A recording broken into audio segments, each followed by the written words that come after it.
Саламатсыздарбы? Бүгүнкү сабагыбыздын темасы Google Chrome'дон келип жаткан ар кандай рекламаларды бөгөттөө боюнча болмокчу. Биз Google Chrome'до сайттарда иштеп жатканыбызда ар кандай сайттардан ар кандай билдирүүлөр келип, бизге тоскоолдук жаратышы мүмкүн. Ошол келип жаткан билдирүүлөрдү кантип өчүрүп койсок болот? Ал үчүн Google Chrome'ду ачабыз. Google Chrome'ду ачканыбызда ушундай болуп жүктөлгөндөн кийин бул жакта оң тарапта өйдө жакта 3 чекит бар. Ошол 3 чекитти бассак, бизге ушундай меню чыгат. Бул менюдан настройки дегенди тандайбыз. Настройки дегенди тандаганыбызда бизге ушундай бет ачылат. Бул жерде Google Chrome'ду толук настройкалап алсак болот. Биз бул жерден өзүбүзгө керектүү бөлүмдөрүн гана азырынча көрсөтөйүн. Мына бул жерде конфиденциальность и безопасность деген бөлүгүндө биз ушул Google Chrome'до иштеген бардык маалыматтарды өчүрүп тазалап койсок болот. Мисалы, Hosted History деген бассак, биз буга чейинки иштеген бардык сайттардын тизмеси бул жака түшүп турат.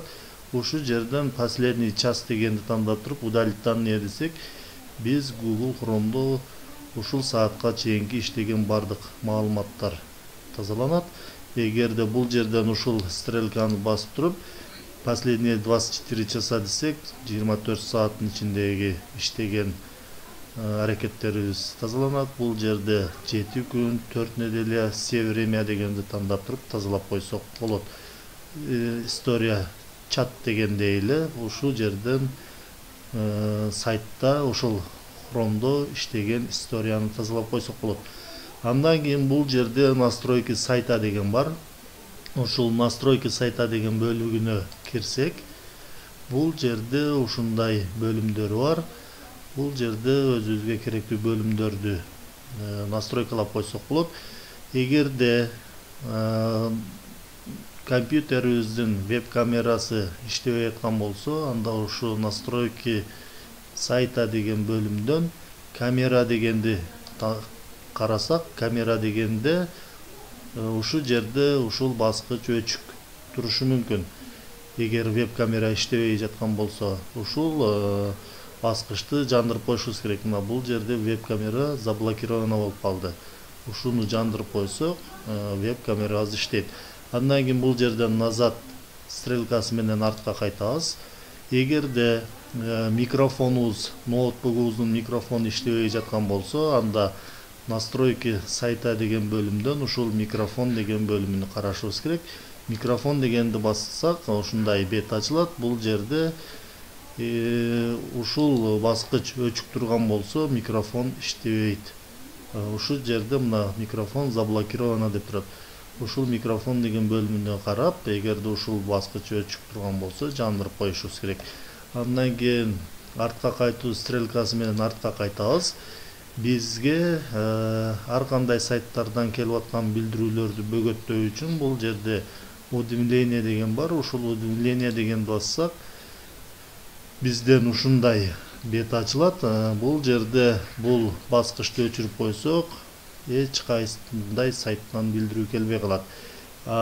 Эгерде бизге айрым сайттардан билдирүү келип турганы керек болсо, мисалы үчүн кээ бир пайдалуу сайттардан келген билдирүүлөр биз үчүн керек болушу мүмкүн.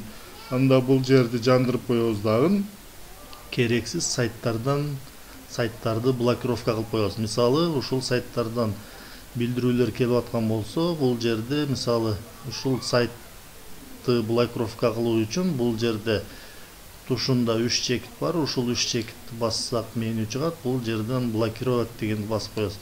Блокировать дегенди бассак, блокировка болду. Мына бул жака блокировка болгон сайттардын тизмеси чыгып калат.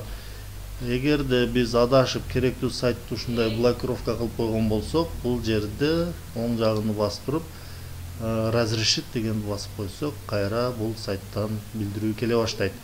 Ушундай кылып билдирүүлөрдү настройка кылып койсок болот. Андан кийин бул жерден артка кайтабыз. Бул жакта ар кандай картинкаларды дагы настройка кылып койсо болот. Мына мисалы картинки деген бассак, бул жерде показать все, бул жерден өчүрүп койсок болот. Анда эч кайсыдай картинканы көрө албайбыз. Ушундай кылып бул жерде жандырып туруп, бул жака сайттарды блокировкага сайттарды киргизип койсок болот. Мисалы бул жерге ар кандай керексиз ушундай жаман картинкалар бар сайттардын тизмесин киргизип блокировка кылып койсок дагы болот. Андан кийин бул жерден артка кайталы. Бул жерде реклама, мына реклама деген бөлүмдөн biz заблокирован на сайтах, которые показывают навязчивую или вводящие заблуждение. Бул жерде өчүк турат. Бул жерде ушул баскыч реклама деген бөлүмүндө баскыч жанып турган болсо, бизге ар кандай сайттардан рекламалар келиши мүмкүн. Биз ушул рекламаларды бөгөттөө үчүн бул жерден өчүрүп коебуз. Өчүрүп койсок, бизге эч кандай реклама келбейт. Бул жерден ушинтип бардык өзүбүзгө керектүү бөлүктөрүнү настройка кылып алсак болот. Андан кийин бул жерден назад кылып кайталы дагы. Бул жака төмөн жака барсак, дополнительные дейт. Дополнительные дегенди бассак, калган бөлүмдөрү дагы бизге көрүнөт. Биз көбүнчө ар кандай сайттардан файлдарды скачать эткенибизде загрузки деген папкага барып түшөт. Загрузки деген папкага барып түшкөн файлдар компьютердин эсинин көлөмүн ээлейт. Ал биз ушул компьютерден Google Chrome'дан скачать эткен файлдар локальный диск D-га кошумча дискке түшүш үчүн ушу жерден настройка кылып алсак болот. Ал үчүн изменить деген басып туруп, бул жерден мына локальный диск D-ны тандап туруп, андан кийин бул жактан өзүбүз каалаган папканы көрсөтүп, мисалы бул жерден мына интернет деген папканы тандап туруп, выбор папки десек, биз скачать эткен файлдар локальный диск D-дагы интернет деген папканын ичине барып түшөт. Себеби загрузкиге биз сактай берсек, компьютердин эсин толтуруп койсок, компьютер иштегенде кыйналып калышы мүмкүн.